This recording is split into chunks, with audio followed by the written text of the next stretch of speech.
Hello everybody, a very good afternoon to all of you. स्वागत है आप सभी का day 3 of this series of 21 days of corporate case studies. So yeah guys, I'm very sure that you must have noticed the change that today I have decided to talk in Hindi as well. Not the pure Hindi, even शुद्ध हिंदी तो हम बोल भी नहीं सकते, नहीं बोल सकते. लैंग्वेजेस कुछ ऐसी इमर्ज हो गई हैं कि हमारी आम बोल चाल में भी कोई वर्ड कहीं का है, कोई वर्ड किसी लैंग्वेज का है. सो शुद्ध हिंदी तो हमें आती भी नहीं है. बट आई थॉट कि I should try something new. So for that purpose मैंने सोचा चलो आज हम हिंदी में बात करेंगे. ओके, बायलिंगुअली ये वीडियो होने वाला है. सो बात करते हैं आज हम क्या बात करने वाले हैं, right, the most important thing. So आज हम बात करने वाले हैं the third bank, big bank obviously. So after we talked about the SBI, then HDFC and now the big name. I think that आप लोगों में से काफ़ी लोगों ने गेस कर लिया होगा कि ये कौन सा बैंक होगा. तो अब मैं बताने जा रही हूँ कि ये आज जो हम बैंक की बात करने वाले हैं वो है ICICI bank. Yes guys, very important और इंडिया की इकोनॉमी में मेजर कंट्रीब्यूशन रहा है. एंड आई वुड से कि फाइनेंस सेक्टर में तो बहुत बड़ा नाम है, राइट. तो इसकी बात करना बिल्कुल बनता है, वर्थ इट. तो आज हम बात करेंगे ICICI के बारे में. और जब हम ICI के बारे में बात करते हैं हमारे दिमाग में काफ़ी कुछ चीज़ें आती हैं. तो मैंने इंटरनेट पे सर्च किया, गूगल पे, YouTube and everything. I searched ICI. तो वहाँ पे मैंने एक चीज़ देखी. ऑब्वियसली इसके बारे में मुझे पहले नहीं पता था, बट जब मैंने रिसर्च करना स्टार्ट किया तो मुझे एक स्कैम के बारे में पता चला. और ICICI के बारे में आपको कम इन्फॉर्मेशन मिलेगी, लेकिन अगर आप यूट्यूब पे सर्च करेंगे तो उसके स्कैम के बारे में ज़्यादा मिलेगा. सो आई थॉट ओके, हम इसके बारे में भी बात करेंगे, लेकिन वीडियो के फर्स्ट पार्ट में, और जो कि सबसे ज़्यादा इम्पॉर्टेंट पार्ट यही रहेगा, हम बैंक के बारे में बात करेंगे कि ये कब बना, कैसे बना, क्या कंट्रीब्यूशन रहे हैं, कौन कौन से की पीपल रहे हैं बैंक में. वो बात हमारी सबसे इम्पॉर्टेंट है. रही बात स्कैम की, तो उसको I will try to summarise in 2 to 3 minutes. So या आई होप दैट आपको समझ आ गया है कि वीडियो कैसे जाने वाला है. तो बात करते हैं ICICI के फाउंडिंग की बात. कब बना, बैंक की शुरुआत कब हुई. तो बैंक शुरू होता है 5th of January 1955. India just have the recently have got independence. तो जो कंट्री की सिचुएशन है वो थोड़ी सी फुल ऑफ होप्स है. और ऑब्वियसली काफ़ी सारी चीज़ों की ज़रूरत है इकोनॉमी को बूस्ट करने के लिए. तो तभी world bank and Indian government साथ आते हैं, सोचते हैं कि इकोनॉमी को बूस्ट करने के लिए फाइनेंस सेक्टर में हमें चाहिए रामबाण. तो वर्ल्ड बैंक और गवर्नमेंट, इंडियन गवर्नमेंट मिलके ICICI की फाउंडेशन स्टोन रखते हैं इन द ईयर 1955, आज से 69 ईयर्स पहले. और फुल फॉर्म की बात करें तो इसका नाम है industrial credit and investment corporation of India. जैसे कि हमें नाम से पता चलता है इंडस्ट्रियल क्रेडिट, विच मीन्स ये क्रेडिट प्रोवाइड करेगा इंडस्ट्रीज़ को, लाइक स्टील इंडस्ट्री में, केमिकल इंडस्ट्री में, एंड पेट्रोकेमिकल में, and all that industries, right. So credit, and not just credit but investment also. और ये थी कॉरपोरेशन की बात. ICICI is also a bank, right. ये मर्ज भी हो गए थे एक टाइम पे. तो एक इंडियन बैंक है, मल्टीनेशनल बैंक है. ये सिर्फ इंडिया में काम नहीं करता बल्कि इंडिया से बाहर भी कई देशों में बहुत सारी ब्रांचेस हैं. तो मल्टीनेशनल बैंक है, हेडक्वार्टर मुंबई में है, बट इनका रजिस्टर्ड ऑफिस बड़ोदरा में है. बात करें कि ये डील किस चीज़ में करते हैं, तो एज द नेम सजेस्ट, और जैसे भी मैं बोलती हूँ कि मैं फाइनेंस से रिलेटेड कंपनीज़ और फिनटेक कंपनीज़ की बात करती हूँ, तो इसका जो मतलब कि कहाँ पे ये सर्व करता है, तो ये वर्ल्ड वाइड है. एरिया क्या है, सो banking and financial services for corporate and also retail customers. Corporate को तो ये अप्रोच करते ही करते हैं, लेकिन रिटेल कस्टमर्स को भी सर्व करते हैं। इसके बाद हम इनकी लिस्टिंग की अगर बात करें तो एनएसई में भी लिस्टेड है, बीएसई में भी लिस्टेड है, और न्यूयॉर्क न्यूयॉर्क स्टॉक एक्सचेंज में भी लिस्टेड है। अगर हम इनकी स्टॉक प्राइस की बात करें तो एक इनके शेयर का आज के टाइम में प्राइस है 1327 इंडियन रुपीज़। अगर हम इनकी इंडिया में ब्रांचेस की बात करें तो इनका नंबर आता है 6586 ब्रांचेस है, प्लस एटीएम्स की बात करें तो 7102 एटीएम्स हैं अक्रॉस इंडिया, राइट।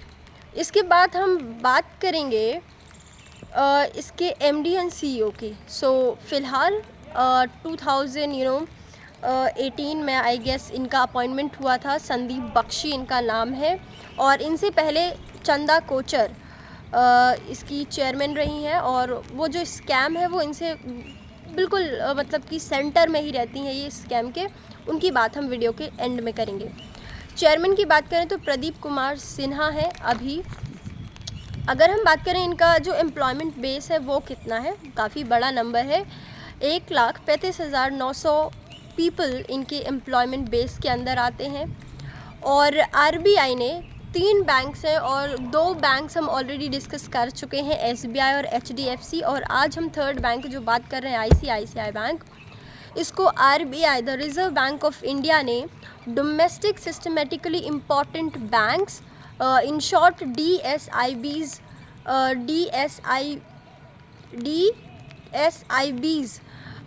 कैटेगराइज किया है, विच मीन्स ये बैंक इतने सिस्टमेटिकली हो गए हैं कि इनका डाउनफॉल होना बहुत मुश्किल है, too big to fail, right. तो आरबीआई ने इन 3 बैंक्स को, SBI, HDFC and ICICI bank को क्लियरली बोला गया है कि ये इतने सिस्टमैटिक, इतने बड़े बैंक हो गए हैं कि अब इनका फेल होना बहुत ही मुश्किल है।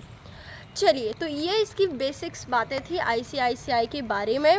अब हम बात करेंगे थोड़ा सा जो स्कैम, क्योंकि यस ऑब्वियसली अगर स्कैम है तो आई होप कि आप लोगों के मन में भी आ रहा होगा, अगर आपको स्कैम के बारे में नहीं पता कि क्या था या कैसे था।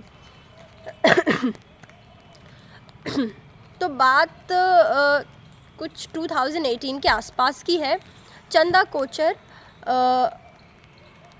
इसकी चेयरमैन रहती हैं आईसीआईसीआई की, वो गुजरात से रहती हैं, राजस्थान या गुजरात से, आई एम मिसिंग दैट। उन्होंने बीए करा रहता है हिंदू यूनिवर्सिटी से एंड ऑल दैट, और एमबीए करा रहता है, अच्छी खासी पढ़ी लिखी हैं, ठीक है, राइट थी, आई मीन अभी भी हैं, बट मैं उनकी हिस्ट्री में बात कर रही हूँ। तो ये फिर बनती है, इन्होंने आईसीआईसीआई को एज अ मैनेजिंग असिस्टेंट कोई पोस्ट पे ज्वाइन किया था, और इनका काम इतना अच्छा था तो ये 21-23 साल के बाद ही मतलब इनकी पोजीशन बैंक में चेयरमैन बन गई, राइट। यू कैन इमेजिन कि काम कितना अच्छा किया होगा, तब जाके ये चेयरमैन बन गई। और बैंक तब थोड़ा सा इनका प्रॉफिट और एनपीएस, प्रॉफिट कम था, एनपीएस ज़्यादा था, नॉन परफॉर्मिंग एसेट्स जो थी उसकी ज़्यादा थी। बट जैसे ही चंदा कोचर इसकी चेयरमैन बनती हैं, इन्होंने चीज़ों को संभाला, बहुत अच्छे से संभाला, हालांकि इनका जो प्रॉफिट था वो इंक्रीज़ हो गया, right, and to be precise double हो गया, एनपीए का नंबर भी कम हुआ। बहुत अप्रिशिएट किया गया। इंडियन गवर्नमेंट ने पद्म भूषण अवार्ड दिया इनका finance and all that area में इनका कंट्रीब्यूशन देखते हुए, राइट। और ये इंस्पिरेशन है ऑब्वियस, मतलब किसी इतने बड़े बैंक की चेयरमैन पोजीशन पे एक महिला, तो अदर महिलाओं के लिए, अदर गर्ल्स के लिए इंस्पिरेशन थी, राइट। 2015 में टाइम मैगज़ीन ने इनको 100 मोस्ट इन्फ्लुएंशियल वेमेन की लिस्ट में लिस्ट किया। लाइफ बहुत अच्छी चल रही थी, सेटल चल रही थी, बहुत रिस्पेक्ट थी, एवरीथिंग। बट क्या होता है कि 2019 में कुछ इनके साथ उलट पलट होती है। क्या होता है वो देखते हैं। तो स्टोरी ऐसी है कि चंदा कोचर आईसीआई की चेयरमैन है। इनके हस्बैंड एक कंपनी ओन करते हैं, राइट, दीपक कोचर।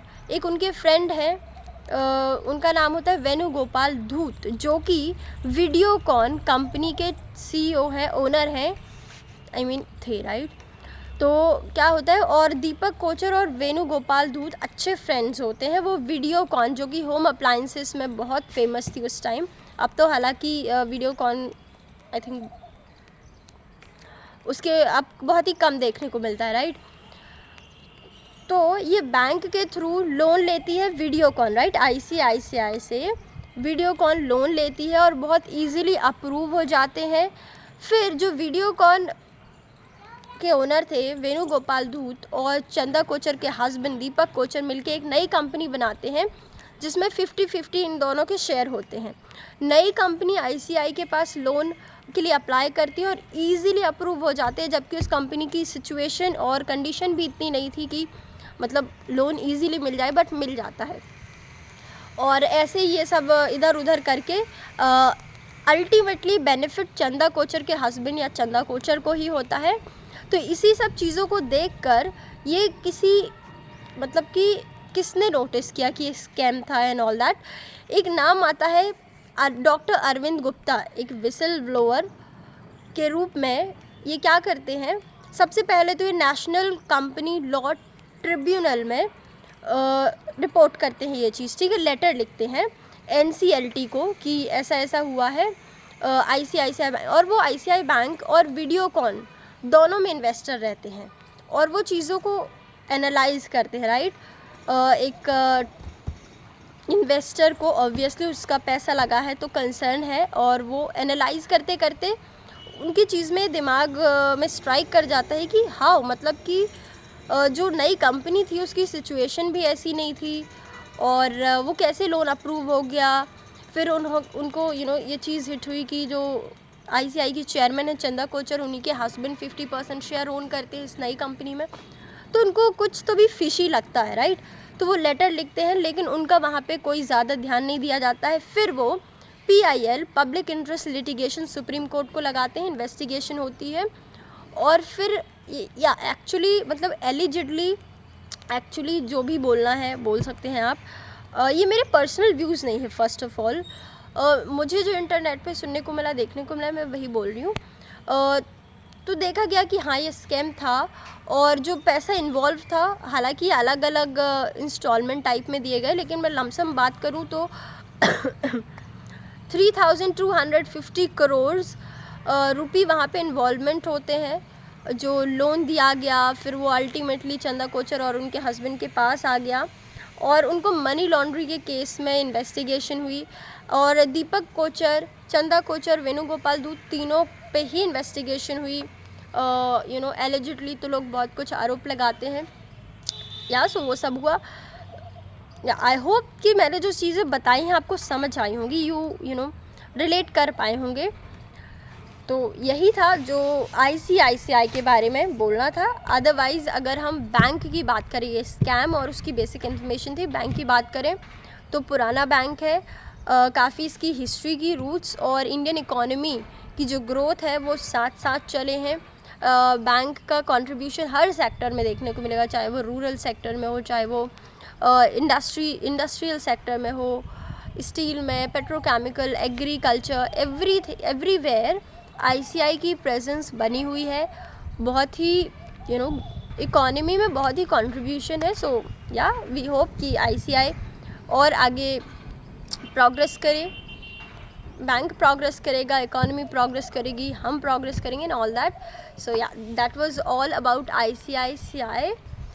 आई होप कि आपको वीडियो पसंद आया होगा। If yes then like the video. Thank you so much, bye bye.